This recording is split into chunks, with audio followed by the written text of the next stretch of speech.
Welcome to the European LCS, where we just have 7 days of games and 14 series remaining in the final round robin of the summer split. So, to set the scene for what happens afterwards in the postseason, let's start with what we already know. Fnatic and G2 Esports have secured themselves a seat in the playoffs, while the Ninjas in Pajamas and the Mysterious Monkeys, they're locked into the 2018 Spring Promotion Tournament.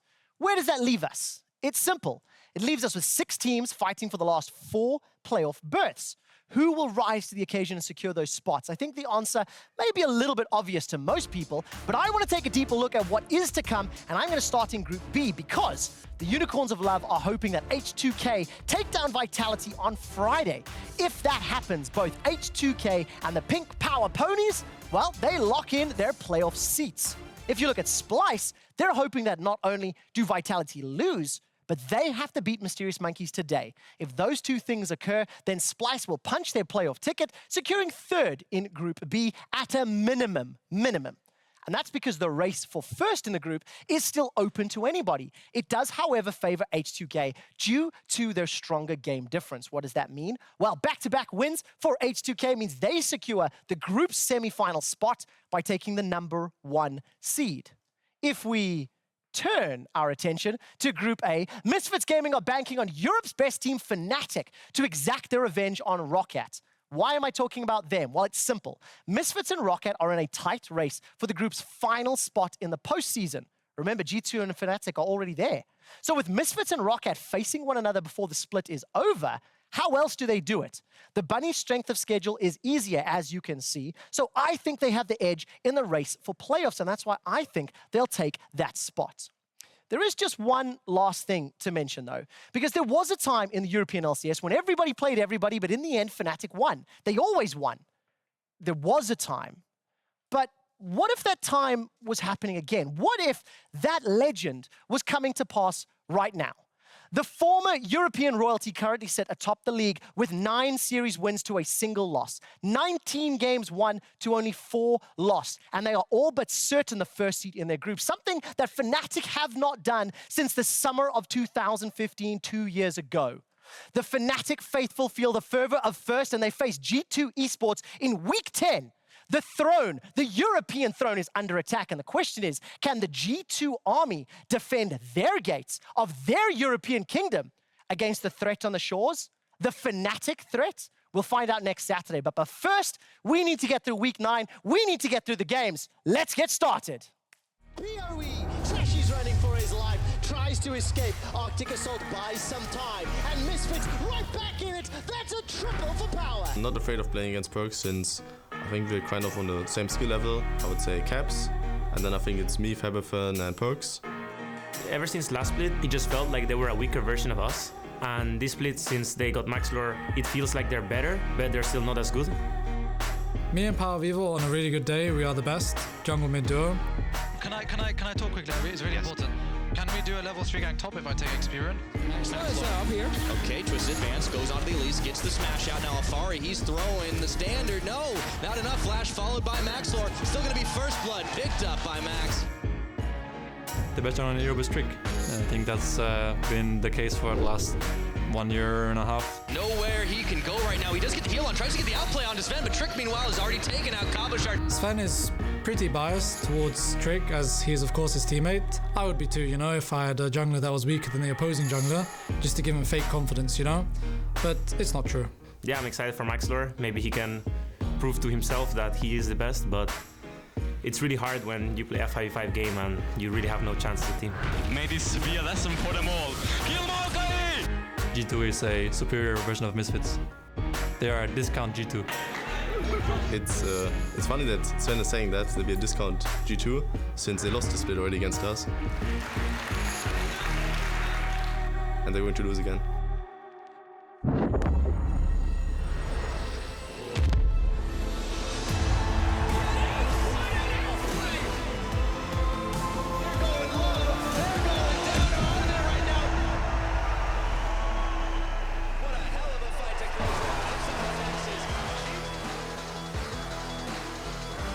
Hello again, and welcome to the LCS studios for more battles in the summer split. My name is Trevor Quickshot and I'm joined by Martin Deficio. And later today, we'll answer the question of, will the real G2 please stand up? The discount one or the original? Hey, sometimes the discount version can actually be better than the original as well. And I think Misfits last time definitely deserved to beat G2 Esports. This time around, I'm not too sure. G2 look pretty good. Wait. G2 look pretty good. I can't wait. G2, of course, they've got their eyes set on first place in the group, but it is a tough road ahead of them. They're 2 series wins behind Fnatic, and we know those two are already locked into playoffs. So we'll see whether or not Fnatic lose it. It's not likely. It's not likely, which is why Group B is almost more exciting to look at when it comes to playoff race right now, because H2K, Unicorns, and Splyce, they all want to fight for seeding. You want to get first place in this group, so you guarantee a semi-final, and you want to avoid third place in this group, because if you get third, your quarterfinal is against either Fnatic or G2 Esports. And that's a big no-no. That looks like a shortcut to the off-season. Only to the gauntlet. Straight to the gauntlet. We'll see, of course, depending on championship points. Let's take a quick look at the day 1 schedule for today. We do, of course, open with Splyce taking on Mysterious Monkeys, followed by the real G2 versus Discount G2, if you're to believe Sven. And, of course, for Splyce, they need to beat Mysterious Monkeys. They're hoping Vitality lose tomorrow. And that means they go to playoffs. Yeah, which is, of course, the goal for Splyce right now. They need to do more than just go to playoffs if they actually want to succeed this split. They want to make worlds. They do. We got a new patch today as well, Deficio, 7.15. We're going to see a new ugly face, not super familiar to the LCS and Summoner's Rift. It's Quickshot. Oh, man, that's cold. Look, Urgot, new tools.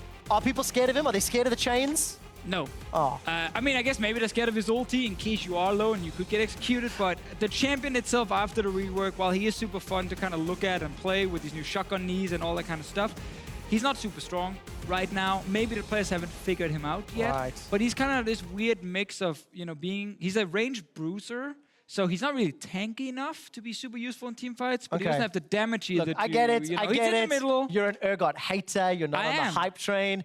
What about the rest of the patch? What about nerfs, buffs? What are you excited to see or change? Yeah, I mean, a lot of small nerfs and buffs happened this patch. It's a lot of different champions. I highlighted some of them that I find super interesting. I want to especially look at the Xayah one all the way to the right in terms of the buffs. Late game damage on these soldiers is increased. It's every single soldier going up right there in DPS. He's great against tanks. I think he will find his way into the meta. Nasus is another one to highlight with the buffs. Armor shredding is a little bit better now. Of course, reduced cooldown on Q during his ulti. I hope there is a world where Nasus becomes a thing. I'm not sure. I am not hopeful. He still has the same issues as before. I just have nightmares of Nasus farming solo Q for 40 minutes and then one-shotting me, so I'd not like to see that. I mean, but we'll see. Kind of fun. It depends on your Also, Zac got nerfed a little bit, but probably not enough. He's still going to be considered either a must-ban or at least a very, very high-tier pick. Too much utility in that kit. Too good, late game. Let's turn our attention to the first series of the day. Splyce, of course, they're on the hunt for a top spot, top 3. They're looking for playoffs. It is likely. They're going up against Mysterious Monkeys, and they have to bounce back after getting crushed by H2K last week. And I think it's going to start, it has to start here against Mysterious Monkey. Yeah, and they already made a change this week. The coach is out. Jeeves is no longer with the team. There was not enough progression happening. So it is currently the manager Hans being on stage with these guys. So it's up to the 5 players now to decide basically everything here on stage. And we want to see much better late game from them. Like, I need some consistency in how they're going to play the late game macro. If you run double TP and split pushes, you can't just funnel into teamfights 24/7. And also, you got to be able to protect your backline. Yeah, got to protect the backline. Of course, talking about that backline in Kobbe, last week got some unjustified flack, as it were. H2K played flawlessly, denying Kobbe's Kog'Maw entry into the fight. And the reason I talk about that, he's been the unsung hero of Splyce, all split. And his opponent today, Yuki, has been one of the best performing players on Mysterious Monkeys. Exactly. I think both AD carries are really good in late game team fights. I do think Yuki has one disadvantage, and that is in the early game. Like in the actual 2v2 laning phase, you can even see his CSD numbers at 15. They are pretty rough. There could be other factors like them getting ganked or the team is falling behind in general, but they have been punished in 2v2 lanes on the side of Mysterious Monkeys, and I think Kobbe and Mikyx on the side of Splyce can actually win that lane without any help. They can just take the 2v2, run away with it, and that would set Kobbe up for success in some of these fights as well. And of course, expectations are that Splyce will win this series. We know Misfits, Mysterious Monkeys rather, are locked into the promotion tournament. So what does that mean for the state of Mysterious Monkeys and expectations as we know promo tournaments coming up in just 2 weeks? Yeah, I mean, it really is all about just improving and learning as much the next 2 weeks as possible so you are ready to face these challenger teams to re-qualify for the LCS. I still think they're in a pretty decent spot. They have some good veterans on the team. I think Yuki will shine in these team fights against challenger teams especially. So if you're Mysterious Monkeys, like pressure's kind of off for now. It's all about practice, practice, practice, and then be ready for, promotion tournament. Well, we'll see what level they are at today, coming up against Splyce as the underdogs. Thank you very much, Deficio. We're ready to kick off week 9 of the Summer Split. Let's send to the casters for game number 1. Thank you very much, Quickshot, and greetings to all you esports fans. I am, of course, Devin PiraTechnics Young, and here with me is the one, the only, the Callie abuser, Andrew Vedius. What's up, man? Hello, we're good. We're about ready to jump into this game, so let's jump straight into the lineups. Yeah, let's go ahead. Checking out the starting lineups on the blue side for game number 1. It is the Mysterious Monkeys. And I think they were right to point out the bottom lane matchup because if there has a man who has been standing out the last couple weeks, it has been Yuki60. Yeah, he did have a great performance against the Unicorns of Love last week. On that Kalista, very impressive when he was allowed to get going. And it's something that the Mysterious Monkeys, I think, should play more towards this week. Get themselves an overall team win condition, play towards it, and I think they'll have a lot more success. Get a little bit more experience under their belts, but they're going to need all they can get to go up against the Splyce boys, their opponents on the Rift tonight. I feel like there's a lot of carries on this team. Oh yeah, we've been looking a lot at players like Wunder, Sencux, Kobbe, and right now we really want to see these players truly step up to what they used to be, where they had a lot of success back in summer of last year and somewhat to a degree in spring in last split. And I think that these 3 players can step up, but we can discuss more about that when we get onto the Rift. Yeah, I think as they suggested as well on the desk, it is going to be very critical what this team tries to ban. You were alluding to it as well, or picking rather, trying to take themselves if they pick that 1-3-1 or 4-1 style of composition, if they are able to play to it. But we're in picks and bans. We're about to find out.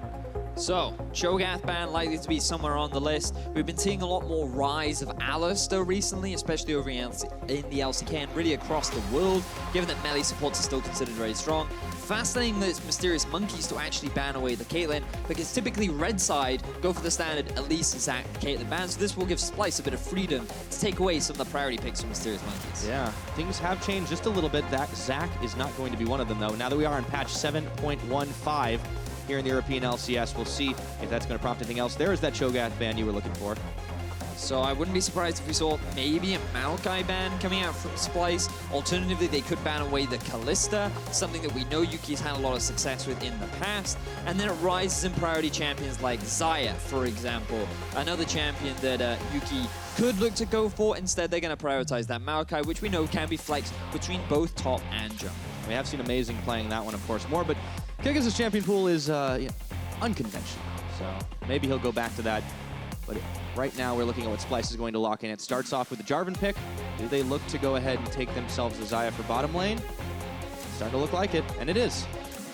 So that Jarvan could very well be both top and jungle. We did see Trashy play it in the H2K series, where the Jarvan, he tried to have some early game impact. It kind of backfired. The game very quickly snowballed out of control, but that was just a bad game from Trashy. They all happen, and I'm excited to see what he can do with it in the event that it does go in the jungle, which is where I kind of expect it to be. So right now we're looking at both junglers locked in. We've seen the support.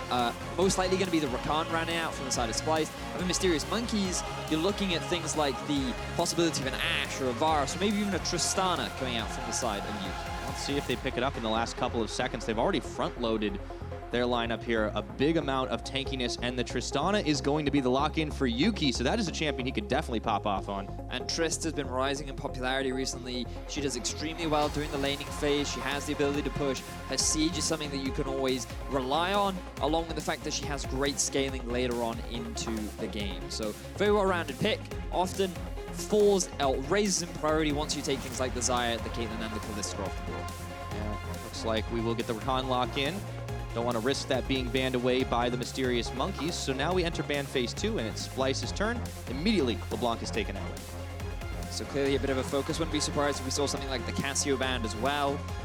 This morning, we actually saw Faker put a lot of priority on getting that champion for himself once the Orianna was taken off the board, just because of how strong she really is in that 1v1 in these early skirmishes. And it's also a comfort pick for Cozq. So Splyce, if they want to keep on with their mid lane bans, that would make a lot of sense, especially with the Orianna now banned away from the side of Mysterious Monkeys as well. Yep, Cozq, he's of course had some mixed success on those types of champions. However, when he's allowed on something comfortable that isn't necessarily a snowballing assassin, we have seen good things. So it makes a lot of sense to take him out of that comfort zone. Now, does Splyce stick with it? They still have a few seconds left to tick. We've got a pair of mid lane bans, and it will continue. It is Kassadin, though, that gets removed. So I wouldn't be surprised if Splyce actually chose to prioritize the Casio.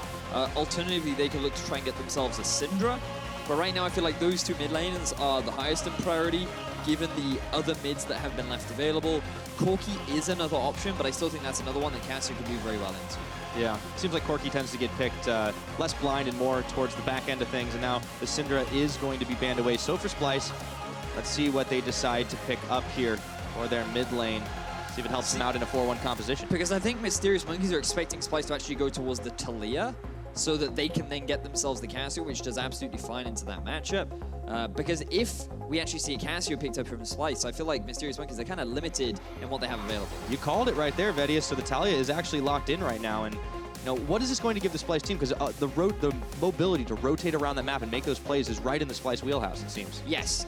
One of the things that Splyce had a lot of success with in the past was their ability to play 1-3-1 and 1-4 compositions. And right now, with the Taliyah, they still have team fighting power, but they have more of an option to play towards these side lanes, play around the rest of the map.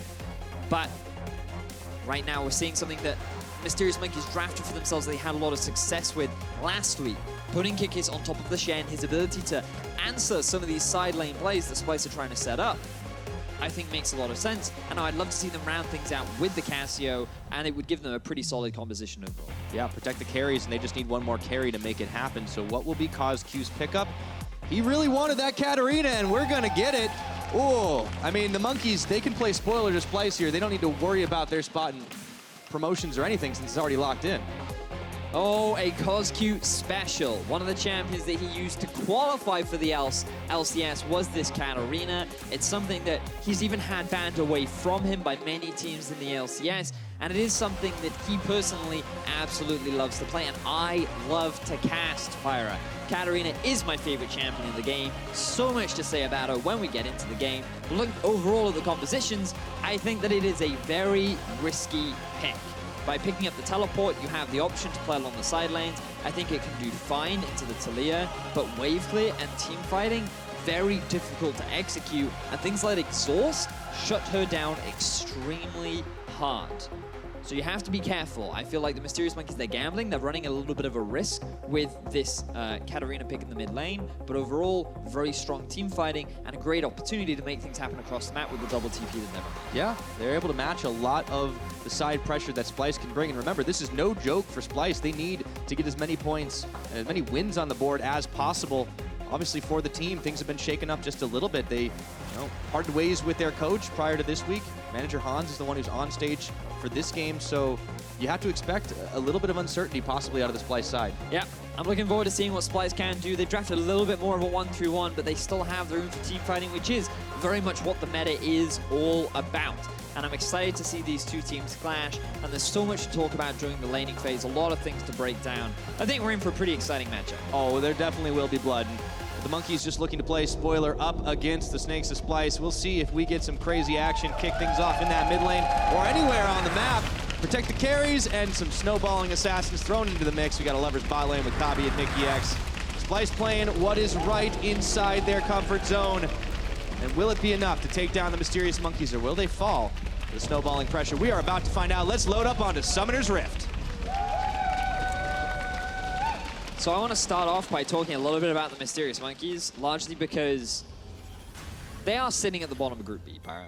They are locked in for the promotion tournament. Things are a little rough for them, and right now they're playing for more experience, as much practice as possible. They can find stuff that works, and their whole goal now is to win through the promotion tournament, where they will be playing against Giants, or the winner of Schalke versus Red Bulls, which will be happening this Sunday. So they want to get as much experience as they can, and by bringing out the Katarina, they're definitely going back to comfort. But you have to look at things like win conditions. How are Mysterious Monkeys going to try and win this game? Because the big thing is, you want the Katarina to snowball, right? That's very much what Katarina is all about. She does pretty well during the laning phase, but she also actually has pretty good scaling. She does a lot of damage, her ratios are insanely high. She just gets harder to play in the late game because she literally jumps in and stands still, Pyra, which is not ideal, but it does mean that it requires a lot of execution and a lot of setup. So ideally, you want to be playing towards this Katarina, and if you can get her moving around the map, that's the best early game that Mysterious Monkeys can try and set themselves up for. Right, and it's not like Splyce have completely gone all in on defending against that Katarina. You mentioned exhaust being the thing that shuts her down. Well, it is only a single exhaust. Mikyx is the one that has it. Sencux has opted instead for the barrier to keep himself alive a little longer.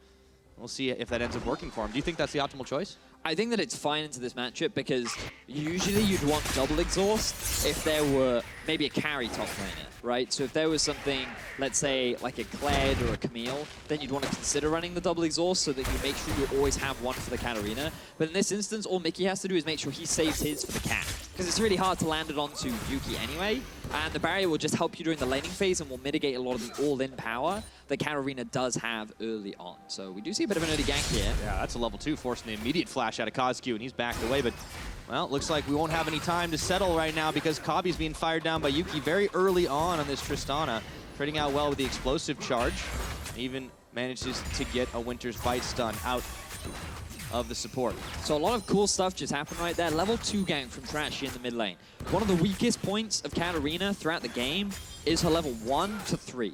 Largely because the Shunpo cooldown, even though if you grab yourself a dagger, you still have about 3.5 seconds where your Shunpo comes off cooldown. So there's actually a pretty big window that you can punish if she ever tries to play aggressively, which means that champions like Taliyah can just keep pushing her in, force her under tower, poke her a lot, and force her to lose out on the farm. And by getting an early gank in, that makes it even rougher because you've already had to burn your health pot, and now you're going to have to deal with all this additional poke that's coming out from Sencux, whose goal is to just keep pushing you in and keep stopping you from getting your goal, getting a farm, and really denying that gunblade as long as possible. Right, and whenever you have one of these like crazy snowballing win conditions, right, it seems very logical that the enemy team, their win condition is stopping that from happening. So it's already a good start out for Splyce, and you know, they clearly aren't a team that is super comfortable with big, long, extended team fights, so it seems like this is optimal for them. Yeah, I think that's a great point there, Pyra, because one of the things about Splyce is that when you think back to when they had the most success in Europe, it was actually when they were playing things like 1-3-1, when they were playing 1-4, when they were actually playing more towards side lanes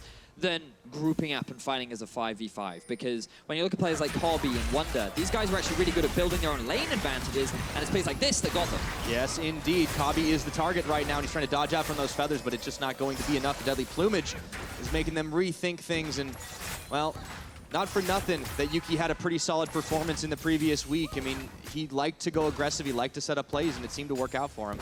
So far, things are going pretty well in this 2 versus 2. And to just backtrack a little bit, yeah, because focusing in on Yuki, you can see that this guy, he really had a solid performance up against the Unicorns of Love. The fact is, the team played a lot more towards him. They utilized the Shen in game 2. They set him up for success in the early game, and we saw a lot of success from the team overall. And while they still do take a couple of risky fights, Yuki has been one of the better performers for Mysterious Monkeys throughout the split as they go in for another all-in. One more time, instant exhaust. A lot of flashes burned here as Amazing is looking to come in. Heal even popped, and those birds are on the run. They're able to get back to the safety of the tower, but Mysterious Monkeys not letting up the pressure even for an instant in this bottom lane. And you're starting to see why Tristana is considered so much more of a higher to AD carry now in the current meta. She trades extremely well, she has a surprising amount of mobility, and her all-in potential is actually extremely strong, especially when you bring a jungler like a Maokai into the lane, as we now see another gank happening in mid. Yeah, this time Cozq, he's going to get seismically shoved back in, and a flag and drag from Trashy means this will surely be first blood, picked up by Sencux. Fantastic knockback there from Sencux. Remember that the flash was already burned earlier on from Trashy. I love the return gank into the middle lane to deny this Katarina's laning phase. This is the risk that you run. We talked about it, Pyra. These early few levels are really when Katarina is weak. She doesn't have many points in her Shunpo. She doesn't get the same sort of mobility that she does later on into the game. And they are doing their best to shut her down as early on as they can. Yeah, certainly working out, and it's going to help build Splyce's gold lead for the time being, just at 500 off that first blood that the Taliyah has. But it seems like for the Monkeys, at what point do they need to start giving relief to this lane, or do they just focus their attention on the bottom where Yuki is? For the Mysterious Monkeys, I think they're fine investing more pressure into the bottom side of the map. Remember that Katarina isn't your only win condition. You still have this Tristana who's going to scale very nicely into the game. You have this huge late game threat. And if all of Splyce are focused on trying to kill the Katarina, oh, well, look, now there's no Jarvan ultimate for the Tristana. Oh, look, there's no Rakan ultimate for the Tristana. Because they've all been used to try and stop Cozq from killing my backline. And if he has a Gunblade and a Zhonya's, he will kill your backline, even if he is behind. So Splyce's focus is just to make sure that he isn't a threat when they do start forcing these fights, but also to make sure that he's not a side lane threat, so that Sencux can always have priority if they decide to set up for the 1-3. Right, and building those leads early seems to be pretty critical to the Splyce success. And you know, you mentioned earlier on about how when Splyce was kind of having one of their more impressive runs in summer of last year, they were fighting, but more often than not, they were forcing attention on the side lanes, getting themselves leads in objectives, small skirmishes, things like that. And then when they would fight, well, it wouldn't really matter if they weren't in the best position to do it because they had a massive golden item lead. Yes, that is exactly right. As we discussed earlier, very much the old identity of Splyce, and I feel like that as a team, that team fighting is not that of the strongest, right? Like based, especially when you look back at their recent weeks against H2K, they really didn't look very coordinated as a 5v5 team. A lot of their engages were off the mark. Their vision setups and decision-making when to actually force the fights were a little haphazard. And overall, I think that they are a weak team-fighting team. So I would like to see some kind of development in that area, especially when the meta is so focused on actually forcing these 5v5 fights. Because it doesn't matter how much you play side lanes, if you cannot stop that 4-5-man unit of the enemy team, just running it down mid and forcing an engage, then you're going to have some really rough times. Yeah, I was actually going to ask you about that, if that was the strategy to just try to get good at team fighting, or if they can still play around it. I feel like against some teams like the Mysterious Monkeys, they might be able to just build up big advantages and you know, avoid fair fights, but... Well, so far, they're not building massive advantages. It's right? not huge. Even in the top lane, Gnar versus Shen, typically what you'd expect of the Gnar is just constant harassment with the range advantage that he has. Always forcing the Shen into tower with the risk of being dived. Kikis is going even. He's doing just fine. And overall, the Mysterious Monkeys are holding on to a very solid laning phase, aside from the Katarina, who's falling a little bit behind him. Risk of dives on both sides, actually, as laners back away. You could see the Xayah Rakan had already moved off. Kobbe and Mikyx not taking any chances there. But it is a race for first tower. Blood Wunder is about to hit that Mega Gnar, but unfortunately, they've run plumb out of minions. And because Mysterious Monkeys have brought a little bit more friends to the party here, they should be able to finish it with that wrecking ball that Tristana can consistently deliver. There it goes, first tower blood to the Monkeys. Now, interestingly, the Splyce's bottom lane has actually made their way mid, rather than trying to move up to the top side or answer the wave down bottom. So you now have a 3, maybe even 4-man unit of Splyce trying to pressure onto this Katarina. Remember, her wave clear is rather weak, and at this point in the game, she has no real kill threat or CC to scare off Splyce. So they're taking advantage of how weak this Katarina is in the early game to get a bit of extra damage down onto this tower. A little cheeky move there by Mikyx to stop the Dreams back. Still, he's able to send out a Winter's Bite and stop it from all happening. You can see focus for the teams, of course, has been on different sides of the map. Splyce, they had all their vision invested up towards the top side, looking to try and make that dive earlier on. Meanwhile, Mysterious Monkeys were doing the same on the bottom. You know, we've talked a lot about Cozq. Let's take this opportunity to talk a little bit about Sencux, because as a player, he's kind of been, well, average. Not many people have thought a huge amount about him in last splits. He was obviously one of the big deficits, right? We always criticized him for being negative in farm. He was always one of the hindrances of the team. He was someone that you actually couldn't rely on to win lane. But right now, he's actually ranked 4th among mid laners. He's actually going pretty even, pretty consistently, and in this instance is even going ahead. So it's nice to see that he has developed a lot as a mid laner, and he has grown as a player, because compared to what we considered of him in the past, he is definitely one of the individuals on Splyce that has shown progression from spring to summer. You're absolutely right. Like, Splyce as a team, it seems like you normally are thinking about the team as a whole and you're trying to feel like what makes them stand out. And more often than not, it is really hard to find an answer to that.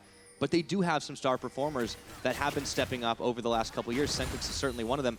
I feel like Kobbe is definitely another, but it's hard for him to show it right now in this matchup versus Yuki. Speaking of, Yuki taking a step forward, looking for Sencux. There was the Shunpo, the daggers, but he's able to burn Flash and Barrier. It does open up a moment, though, for Trashy, Mikyx, and Kobbe to get themselves on top of the Rift Herald.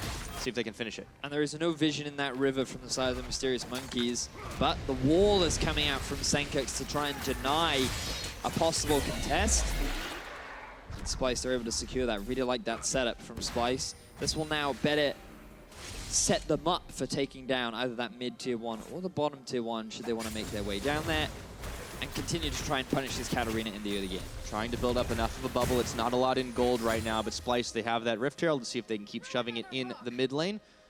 They do have pressure, of course, on the top side, but there are several Mysterious Monkeys now nearby.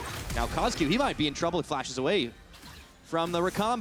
Mikyx not able to make that one land right now, but the rest of Splyce, they're occupied in the mid, and they should be able to push this one out. No Jarvan here, though. Now, I think this is a poor lane assignment from the Mysterious Monkeys because they should know full well that Katarina cannot hold this mid tower. Tristana should have been the one to come mid, and they should have sent Katarina up top because of the TP that Cozq does have available to him. Now, Splyce, they didn't want to risk committing because they actually don't see in the river, so the possibility of a flank was fairly high. Therefore, they decide to disengage. They won't be able to get it down for now. And I wonder if Mysterious Monkeys can answer as they have a minion wave building up in mid. Looking to push themselves forward. That tower gold not quite collected on, and meanwhile, the Mysterious Monkeys, 2 of them at least, occupied on the Cloud Drake. And, you know, I didn't mention this earlier on, Vedius, but I think looking at the way that the Monkeys actually ended up drafting this game is already some growth and evolution from this team. It seemed like for a while they kind of had a game plan in mind, and then would just pick something completely off the wall for Kikis, for instance, and it would all kind of fall apart with what their composition was trying to do. This seems pretty clear-cut. Yeah, I mean, they did do this in Game 2 versus the Unicorns of Love, and that was the composition that they won with.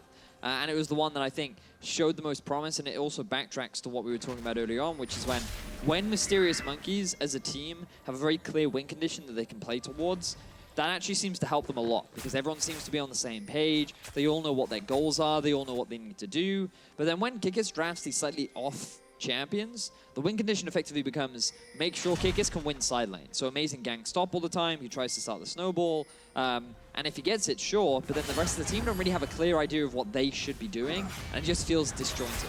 Yeah. So when he plays things like Shen, he's able to have a lot more pressure and able to join the rest of his team, and they just have a lot more success overall. Not only that, he tends to at the very least go even in lane anyway, so it's not like you have to stick the guy on a carry. He's usually able to match up against something even like Wunder's Gnar. Now with the Rift Herald popped out for Splyce, they're able to knock that one down in top, but Mysterious Monkeys not too far behind. They're trying to wreck down this tower themselves, but Amazing is already backing. Kikis is trying to defend, and it does seem to be a game of tower trading for the time being. Let's see what Kikis can do. He's got to be careful not to take too much damage from those feathers. Gets a taunt off, though. Jarvan taking a lot of damage off that tower. Now Cozq has come to provide some relief effort here. They should be able to finish the crab off, but it still took a bite out of that tower's health bar. And I don't think Mysterious Monkeys will even be able to get this top tower. We just need to check how much HP it's on. And with Gnar here, I think that they're more than capable of defending it. So really good play there from Splyce. Mysterious Monkeys, again, a little bit slow on reacting, but also it's extremely difficult when you're going up against a Rift Herald. It just naturally gives you that tempo advantage. And because Amazing was forced to come back to stop the Rift Herald from continuing the push all the way up to something like an inhibitor tower, Mysterious Monkeys, they get slowed down, and now Splyce, they've built themselves up a pretty significant early lead. And remember, this is what they were known for back when they had the most success, back in summer of last year, and a little bit in spring, where they get these early lane advantages, not through kills, not through early ganks, not through snowballs, but just small leads through towers and CS advantages. And then because of those small leads, they have stronger side lanes, and then because they can play all three side lanes, then that's where you actually start to see a very strong Splyce. And so they put themselves in this situation now. So let's see where Splyce transition, as I expect them to start moving across all three lanes. Yeah, that's the critical thing here. So Rift Herald, of course, already spent. Checking in with some of those items, too. Sencux had that first item, Banshee's Veil. After, of course, he picked himself up some Merc Treads, wanting to make sure he could get out of harm's way in any situation. Wunder, with that Black Cleaver, should be able to shred through some armor. But we're still waiting to see Kobbe finish off his first item since he opted for the early Zerkers. They're building not necessarily for lane dominance because the lane kind of ended, obviously. So they're getting themselves items slowly but surely. Slowly but surely, indeed. You can see the Gunblade well on its way from Cozq. Just looking across the board. Sencux going for a very early Banshee's Veil, along with triple Merc Treads. Usually you see a lot of armor boots, but they're saying, you know what, Cozq? No, you will not be building. I don't care how much damage you have. We're going to have some magic resistance to compensate for that. which means that, ooh, Cozq, I feel like he has to go for Zhonya second, but if he's feeling ambitious, he might go for a Void Staff second. So we'll keep an eye on his itemization. Depends what his goals are moving forward in the next couple of minutes. I think it's get into the back line and delete the carries. Super hard, though, against the Xayah. Yeah, and the Taliyah. I mean, there's a lot of mobility, a lot of slipperiness on this Splyce side. It seems like Cozq's really set himself a challenge, but he's never been a player to really shy away from a good challenge.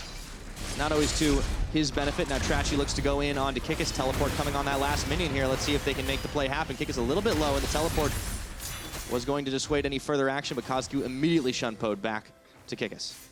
So Splyce, they tried to set a collapse up down onto Kikis. They had Kobbe and Mikyx on their way as well. They'd already pushed out mid, so they knew that they would have the pressure advantage, but they were not quite able to get a kill. They do get the TP out from Cozq, though, so I'd love to see Sencux now move off to a side lane, have the TP that you have on Wunder, try and put a bit of pressure down the bottom lane. But Infernal Drake going to be spawning around a minute 30, and I feel like that'll be the next big objective that both these teams try to play around. Remember, the Monkeys got the last dragon because they had the pressure advantage in the mid lane, so weren't able to knock down that tower entirely, but if they can contest this, that Infernal Drake can be very, very useful to a team that has some explosive damage in the form of Yuki and eventually Cozq. See if he's able to get it done. Of course, Yuki, he already has his Infinity Edge completed a little bit later than he may have liked it, but he's still going to have a lot of power in these team fights, and it seems like the Monkeys want to start forcing that. So now they are making their way over to the blue buff. They're in a position to try and contest because they just saw Splyce actually moving back, and this allows them to get a lot of vision around Dragon. I feel like a big fight is on its way soon. Yeah, that's exactly what the Monkeys want, right? See if they can give themselves an opportunity to even out some of this gold a little bit more and, you know, force Splyce to play on an even level that they wouldn't be comfortable with. Yeah, because you have to remember that for Mysterious Monkeys, one of their big win conditions is actually getting this big 5v5 fight, right? Like, they have the Maokai to catch someone out of position like they're doing right now. Knockback, okay. I didn't want to go and fully commit to that one. It seems like Splyce was ready. Now remember, Wunder's up on the top. He has Gnar. He could teleport in, but it wouldn't be the most effective. Meanwhile, Kikis can provide some protection wherever he needs to be, but it looks like the fight may end up being in the mid lane. Sapling toss, just scouting out. See if they can get this chase on. No, they're not going to commit to it fully. Very difficult to break through this line, but there's the charm combo right now. They turn it in, that's a lot of damage. Looking for Cozq as Amazing Zolf comes out. Trashy narrowly avoiding death, or does he? Because Cozq is going to be able to throw one more dagger into his back. Teleport's canceled at the end of it all. A double taunt. Kikis goes in for round 2 right now. Looking for the birds. Can they get the feathers? Yuki gets one. Hopping over looking for Sencux right now. Can he make the fight happen? Cozq incredibly low. And Kobbe flashing forward with the plumage. He's going to be able to pull those feathers out for a kill onto Cozq. Wunder hopping. Not going to be enough for now, and there's no tower. Kikis goes in one more time. He thinks he can delete Sencux, but he gets shoved back, and that's a double kill for the AD carry from Splyce. What a crazy fight happening between both teams. Looking really good for Mysterious Monkeys at the start. They overcommit just a little bit, and then Splyce end up turning it in their favor, but I feel like this is a really good illustration of why Splyce are not the strongest team fighting team, because the way in which they set up that play just felt so uncoordinated. They were not working together to make the play happen. The TP did not seem in time. The Mega Gnar had just disappeared. They didn't respect the Shen ulti either. So let's just have a look exactly how this is set up, right? So you have Gnar in the top lane. Doesn't have Mega Gnar, is not TPing. They're forcing the 5v5. Super easy for the Shen to just come in, provide the shielding for Cozq just at the right time, and then they turn the fight in their favor. Now at this point, you should disengage.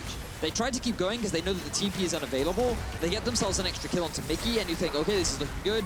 But now, Mysterious Monkeys, they think they're a little bit stronger than they actually are. They have to remember that they're in the gold deficit. Kobbe has more HP. Wunder's making his way over. And Mysterious Monkeys should have just been happy with the teamfight advantage that they got, but every time, Mysterious Monkeys, they always go back in. They always get that bit of bloodthirstiness in their eyes, and it ends up in a fight actually going in favor of Splyce, when in reality, it really shouldn't have. Yeah, and I think I'm going to highlight it's not just the weakness of Splyce, the same for Mysterious Monkeys, as you were saying. And I feel like it won't be the last time that happens in this game. No. But at the end of the day, Splyce did win the fight. They got the spoils, which in this case was the Infernal Dragon, and they're able to keep padding that gold lead. So this does look good for Splyce, but I think they're going to be wanting to avoid some of those straight-up 5v5s and may not be going in with the Rakambo again. The thing you have to remember is that this teamfight comp is good when Splyce are the ones initiated, right? Hang on, not this time, it would be. Streams jumped in, so did Cozq. There's a hop over from Yuki. No, they're just going to push him back. That's it.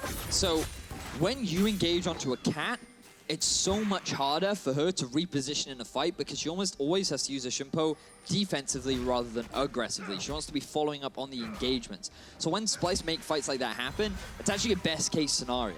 Because you saw how low Cozq he got and how very nearly they were actually able to shut him out of the fight completely. And if that Gnar was slightly better coordinated with his TP, or at the very least he stopped the Shen joining the fight, it could have gone much better for Splyce. But to me, it just felt like they saw an opportunity, they went for the play, and the rest of the team tried to follow up, but because everyone wasn't quite on the right page, it didn't quite go the way they wanted. But now that they were able to win it, and they still have the gold lead, I want to see them playing the 1-3-1. I want to see them playing the rest of the map, because with the Katarina, it's super hard for Mysterious Monkeys to reliably force fights onto a Taliyah, onto a Xayah, onto the Rakan, because of the slipperiness that they do have inside their kit. I do not want to see Splyce grouping up. I think that they should just have superior vision, move around the map, and when Mysterious Monkeys are in an awkward spot, either try and find a pick or try and force the Baron while Monkeys have no vision of it. This series in general should just be a pretty good proving ground to see if Splyce can actually follow that execution. We have talked at length about their inconsistencies, but if you can't do it against the Mysterious Monkeys, team in the bottom of the group, well, you might be in a little bit of trouble for playoffs. Remember, they do need the wins to try and make them, or to try and get themselves in a solid playoff position, try to contest for that first step. Now you can see, look, Splyce is setting up for the 1-3-1. You have Gnar in the bottom lane. Sencux has just pushed up top. He is sitting on the top side because it's so much easier for him to use his wall to get closer. And they're just slowly whittling down because Kikis cannot hold his own in this 1v1 anymore. This is exactly what I want to see from Splyce. This is where they had the majority of their success in the past. And all you need now is the three members of Kobbe, Trashy, and Mikyx to just hold on into this mid lane with the occasional movement from Sencux. All right, if Splyce are able to execute this well, they can definitely start knocking down a lot more of them. But what can the Monkeys do to respond? Do they just need to group mid and try to run it down? It's super difficult for them to actually force the fight. What they really need to do is reclaim some of the vision back around the Baron, and they need to make an actual threat towards this objective. They need to say, you're at a real risk of losing this objective if you do not come and fight us. And by drawing all 5 members of Splyce in, that is when Mysterious Monkeys can actually get a fight going in their favor. If they don't try and force something soon, they're eventually just going to lose their base to Wunder gradually whittling down all these towers. Now we'll see if the decision-making is going to be there. Mysterious Monkeys, of course, this is their first split in the LCS. The veterans of Amazing and Kikis didn't join until cross-group play happened in Week 4. And there have definitely been a lot of stumbling blocks for this team. But in a way, feels like you don't have to worry too much, even if you do not have the greatest showing once you're locked in for that promotion tournament. You can use this time for the practice that it is going to be. Let's see if they can make that happen, if they can pressure around a big objective like the Baron. 23 minutes still on the clock right now, and the gold lead isn't massive in favor of Splyce. Despite the fact that they have double the towers that Mysterious Monkeys do, it's still only about 1,500 in their favor. Credit where credit is due. Mysterious Monkeys, they've still done well at making sure the farm gets onto the right people. Cozq has been keeping up with Sencux. You can actually see Yuki's built up a decent lead over Kobbe.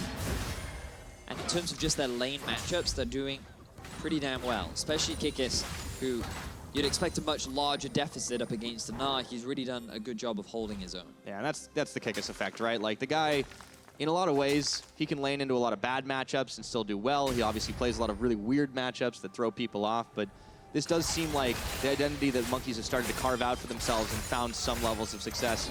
Shen ult so far have been on point. Let's see if it continues. He's going to be hard to tear through. Titanic Hydra, of course, he's got the Bramble Vest as well. Big amount of armor for Wunder to deal with. All right, so top lane is very steadily slow pushing in Splyce's favor. You can see them now grouping up around the Dragon. This is going to be the big point of contention, and this could work very nicely for Mysterious Monkeys because you want them to group so that you can try and force a fight. But Splyce still have this pressure top side. They have pressure bot. As long as Splyce can get priority mid, they're actually in the much better position to be able to contest this Drake without losing anything in return. Yeah, it's kind of a dance back and forth right now between the Dragon and the mid tower. Now, looks like Mysterious Monkeys are going to be favoring that Infernal Drake. They really need to grab this one if they want to try and keep those fights going, but they're in danger of getting flanked. But Cozq, he's got the Shen shield on. Mikyx going in for the big charm. Kobbe on the backside, trying to make all the damage happen. There go the roots. Coming out, but Trashy's the first casualty of the fight as Yuki gets one kill. The Dragon not even aggroed in this one, but the monkeys are starting to drop. It's a double kill for Wunder. Dream's caught in the pit, can't get away. Amazing flashing, but he's followed by the birds, and there is nowhere for him to go. He is rooted down like the tree he is, and Amazing's gonna fall. Mikyx with the kill credit, and just like that, it's a 1 for 4. And it was Mysterious Monkeys trying to force the fight. This was the situation that they were trying to set up for so long, and they thought that with Sencux not in a position to really get involved, they could snowball this, get themselves a very quick pick, turn this into a 5v4, and then all of a sudden they've won the fight. But Splyce were able to buy time. They were able to disengage. Mysterious Monkeys didn't quite have the damage, and that means that Splyce got themselves the turnaround. They win themselves the fight. Now they're going to start off the Baron. Should be able to finish this one. It's still 9 seconds until Amazing is going to respawn, but there are teleports coming. Let's see if Mysterious Monkeys can back them off. It's a 4-man Baron attempt right now. Make that 5 because they're going to actually turn the fight now on to Trashy looking for Cozq. As I said, Trashy not even in this one yet. Kikis gets a taunt off. Can he get away? Dreams jumping right in front of him, so that's one more quick pick. Taking down Splyce. They have 8 kills now in this game, and double Infernal. They're certainly not looking too shabby in terms of damage. So Cozq, he gives his life for the cause. Splyce, they do not complete the Baron, but they still have 2 Infernal rates under the belt. They still have the 4,000 gold lead, and even though they don't get that objective, I think they can still be pretty happy overall. Yeah, I want to go back to this Dragon fight because it did seem like before they had those big objectives, they made it work. So you can see Cozq, he tries to engage onto Wunder and Trashy because he sees that, oh, Kobbe's really off on the side lane, not doing a huge amount. They shut down Trashy really quickly. But then a great ulti from Wunder locks up Yuki into the wall. He gets the follow-up stun too. And then Kobbe, with no real threat to him on the back line, is able to just melt through the lineup of the Mysterious Monkeys. And sure, it is something that you want to be doing if you're the Monkeys. You want to be the ones engaging on that fight. But they were trying to fight it on 2 different sides, where Cozq was fighting off to the right, and Amazing and the lot were fighting off onto the left. And really want to be going in together rather than separated. And that resulted in Kobbe still having all the freedom to do all this damage. And as you saw, he really did do a lot of damage. I mean, it just highlights what he can get done when he has the good positioning. They talked about him being criticized pretty heavily last week and not deserving it. Well, when he's in the right place at the right time, they can make it happen. Amazing getting seismically shoved back, but he's tanky enough to survive it all. Just a couple of love taps. And it seems like Splyce, they have themselves one of those more comfortable leads now, not just in the gold, but mostly in the fact that they've got 2 Infernal Dragons to help back up and supplement that damage. But before that even happened, Splyce were able to get the big fight for themselves. And that seems like growth from this team. Well, they have a pretty healthy lead right now. They are much happier trying to force a fight now compared to any other situation. Especially when you look at the spikes have been hit. Sencux. There's the wall, but it's just going to push Mysterious Monkeys on the other side. Amazing, unfortunately, is on the wrong side of this one, and there is nowhere for him to go. Trying to get over, but he's not going to be able to do it. It's Kobbe who gets the death blow. Coming up pretty big right now on this Xayah, but Mikyx wants to turn it back in. He goes in for the charm. There's a flash out by Sencux, and they're going to try to split it off. Cozq, he was locked in the pit as he tried to go Death Lotus. He doesn't have the damage. Featherstorm comes out. Kobbe doesn't have the E to pull those right back to him. Looks like Kikis is going to try and fancy his chances to go back in again, but there's no opening. The Monkeys, unfortunately, are stymied in this fight again. Big mistake there from Sencux, face-checking that brush to give Kikis the taunt.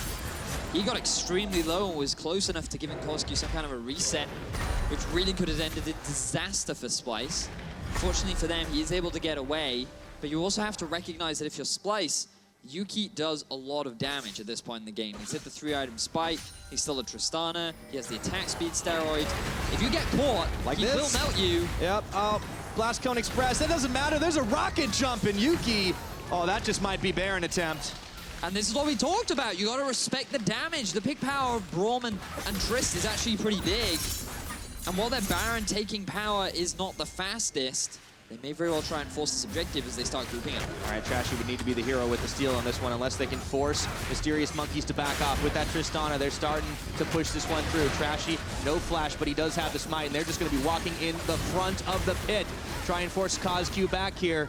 Throws down the landmines, and now there's the roots coming out. It's going to just land onto one, and they're right back to the Baron. Hasn't reset yet, but this is going to be the big one. Mikyx, he looks to go in. He gets a couple, but is it going to be enough? The damage following up is just not there right now. Mikyx has to turn and run right on out. Trashy flag back. Look for Yuki. He's pushed back. The heal's already burned. Exhausted to Cozq. Down he goes as Kobbe is unstoppable this game, and they come right into the pit. Push the Monkeys out. Thank you very much. We will take your Baron. Splyce play that Baron play beautifully. They don't hard commit. They even get a kill on the way out as Wunder teleports in, and everything goes back in the favor of Splyce.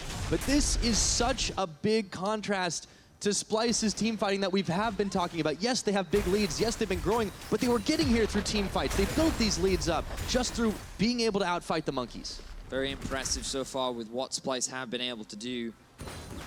Really want to go back and see that Baron fight because the positioning that Splyce took in that was very, very impressive. Notice how they never really hard committed towards going for the Baron. They knew Mysterious Monkeys, they couldn't take this fast of like, Katarina's not doing any damage in this fight, right? And so Mikyx, he goes in, he tries to buy a little time. They're just waiting for the teleport available. Sencux throwing Pope down from the backside. He gets a beautiful two-man knockup, forcing Yuki to the back. And Cozq, he doesn't have Shimpo anymore, so he ends up losing his life too. Then with Yuki and Kikis forced off the back of the pit, you've now got Amazing and Dreams left inside with the Baron being like, ah, crumbs. There are 4 enemies there that we have to try and fight, and we are not strong enough, so they just have to give away the Baron. Yeah. And it was just really good patience from Splyce, recognizing we know what you want to do, we know that we have the advantage here, you're the ones that want to commit to this Baron, and we are in a better position to steal it than you are. So we just got to be patient, and that's exactly what they were, and they ended up coming out ahead. And for Splyce, for any team, honestly, that is making changes, is making transitions, like having lost their coach in the previous week, you could forgive them for making some mistakes in execution, even if the coach is not in their ears during the game. But it seems like Splyce has not missed a beat against the Monkeys right now, and they're looking for the end game. Big lead for this team, 7,000. Couple of Drakes, that Baron buff, and it's all on the bot side. Pretty easy to just keep pushing it in, and Monkey's giving ground.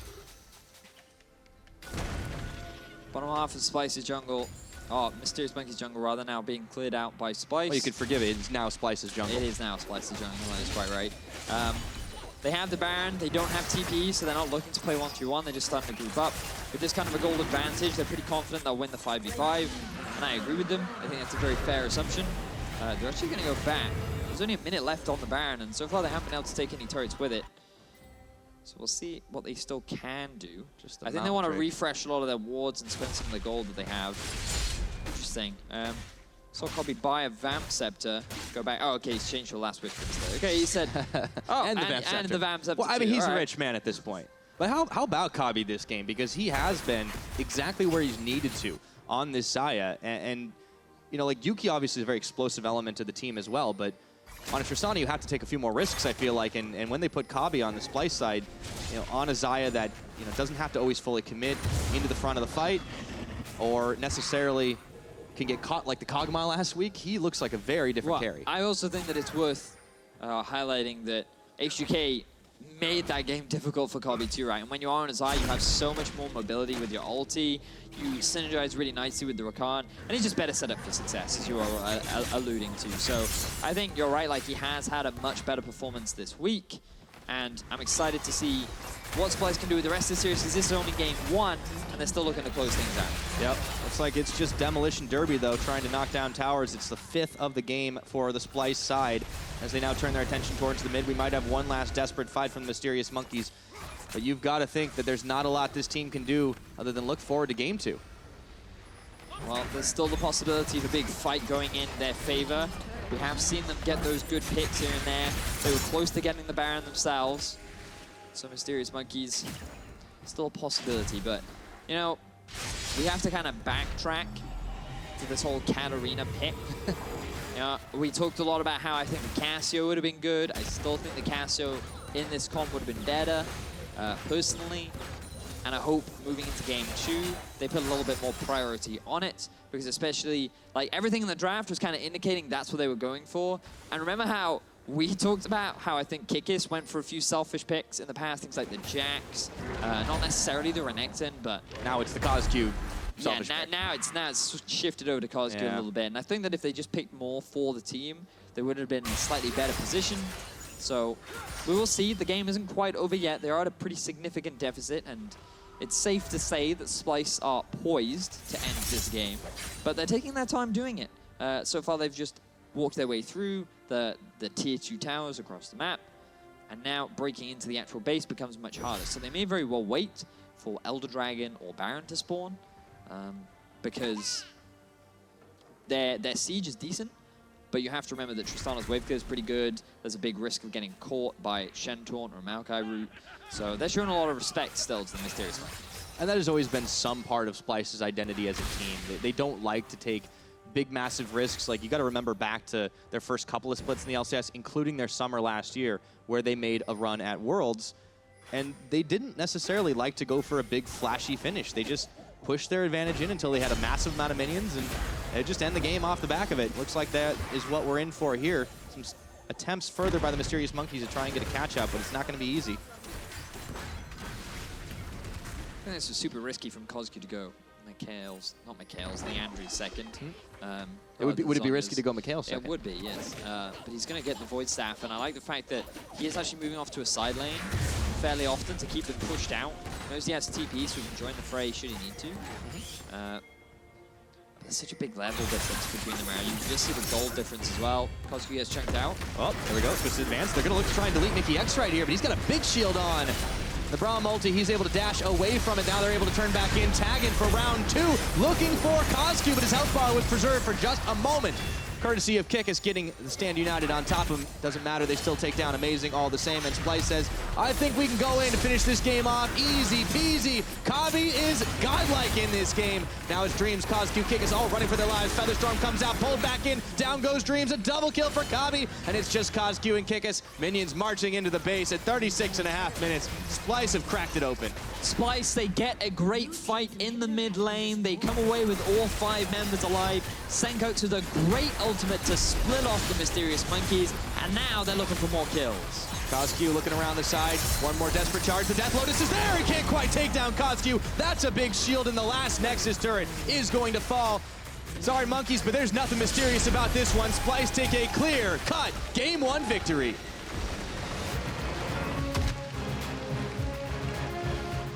Good Game 1 there from Splyce. Playing much more towards what they had a lot of success with in the past. With a few new sprinkles in there. We saw a lot of early gank focus in the middle lane, making sure that Sencux had a healthy laning phase and trying to shut down the Katarina from snowballing. We also saw them actually put a lot more focus into the top tower to try and deny that level 6 play from the Shen down bot. And we also saw them play the 1-3-1 a little bit more. There was a bit of a risky team fight in the middle lane, which could have gone horribly wrong. But Mysterious Monkeys, they overcommitted, they overplayed, and Splyce ended up turning it in their favor. Went horribly well. Yes, it ended up going massively well for them, especially, and I do want to praise them for how they played that Baron fight, because it was very clean to see they didn't overcommit, they were super patient, they are always aware of what Mysterious Monkeys were trying to do, and they were the ones that actually ended up walking away with that big objective. Yeah, just better game sense, and we're able to pull out the victory in game number 1. Now, after a very slow start, the game exploded with some close fights. So here are Quickshot and Deficio to tell you more. Thank you very much, Pyra. Yes, I mean, it was a steady start. It was a start that I think Splyce were fairly comfortable with. Their team comp, their play just felt a level above Mysterious Monkeys. Yeah, 100%. I think they looked at a draft and they're like, okay, Mysterious Monkeys, they want to play Katarina. Now, again, I love when Katarina gets picked because she's always fun to watch in every single fight. Even if she's 1-5, you're kind of like, ooh, where's Katarina? You know what's happening. Problem, I think, for Cozq in a game like this is you look at the Splyce's side and there's like CC and basically every champion that can annoy Katarina in these fights. There's an exhaust as well. And of course, there's quite a few tanks, which Katarina doesn't really want to deal with either. So what you're trying to say is the team comp from Splyce does very well at stopping Katarina, and that's part of the reason Cozq struggled and why he ended with 1-6-2. Exactly. That was definitely part of it. I think Splyce actually just had a really well-rounded standard draft in this meta that is great. Early jungler, or early ganking possibilities from your jungler, who's also a tank. Was it level 2 Jarvan gank mid? It was, gets flash. then he returned. There you go. Got a first blood. So, Deficio, controlled game. It never really felt like Splyce were under a lot of pressure. Some kudos to Wunder for playing that side lane well, but break down some of the team fights for me, because that was where Splyce really started to outshine Mysterious Monkeys. We've got a replay that I want to bring up onto your screen. And tell me what you liked and disliked about how Splyce played this. Well, so what I like here is the fact that right now when Splyce see Cozq engages, it actually instantly just back away with Wunder and Trashy doing the first part of the ulti, and then they just re-engage right after, saying now Katarina is useless. Like, you see in a fight like this here, the chain CC from Splyce is fantastic, and when Cozq, after blowing his ulti on 2 tanks, end up re-engaging, there's nothing left in the tank for him. Like, that was a bad analogy. I already said tanks, but there's nothing left for Cozq to really do. So I just love the fact that they see Cozq jump them. Yep. Poppy's ulti, they all step away. They're like, nah, let him spin. We don't care. As soon as it's done, they're like, let's re-engage. And of course, the man of this game, in my mind, Kobbe, his Xayah was fantastic. There was multiple fights throughout the course of the game where he dodged a lot of key abilities, dealt a lot of damage. He just played really well. He did play really well. I also still want to give some credit to Mysterious Monkeys in these fights here, because even when they were down, there was a lot of very close back and forths. And like the second replay could have been a Mysterious Monkeys Baron. But then in the very, very end, you know, it goes over to Splyce. So I think a lot of these different fights we got to see in this game were actually much closer than I anticipated when I saw a 1-5 Katarina, you know, entering these fights. Yeah, really, really difficult for Cozq. Of course, this Baron team fight that we'll get up onto your screen in a moment. It a little bit. Started off, of course, with a pick onto the Splyce members, and it started 4v5. Exactly, so it's 4v5, and at this point you're kind of like, oh wait, Mysterious Monkeys, they're doing it, they have 3 items on Yuki, they're actually getting the Baron low, but once again, keep your eye on Cozq here.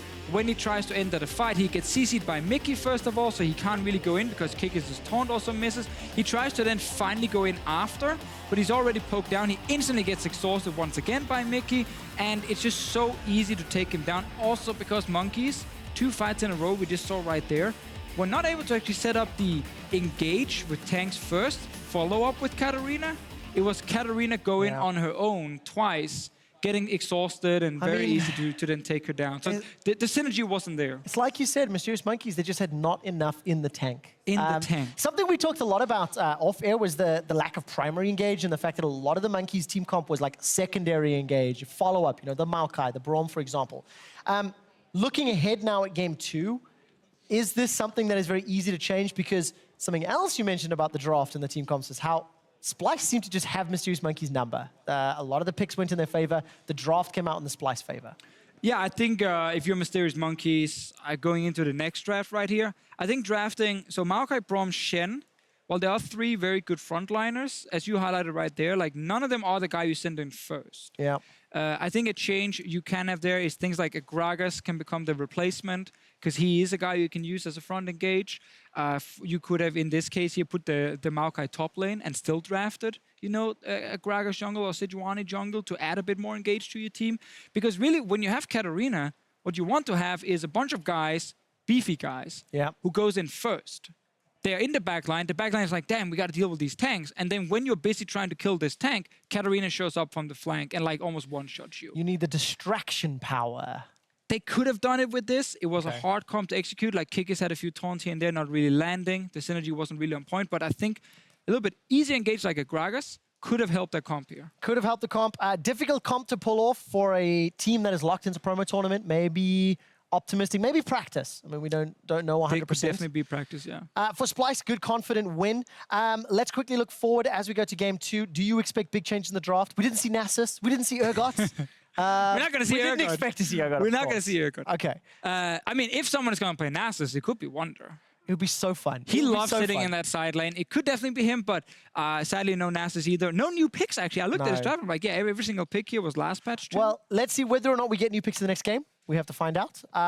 Enough from us. Splyce, they can take a big step towards playoffs, of course. If they win now and Vitality lose tomorrow, Splyce make playoffs. Let's see if they can do it after the break.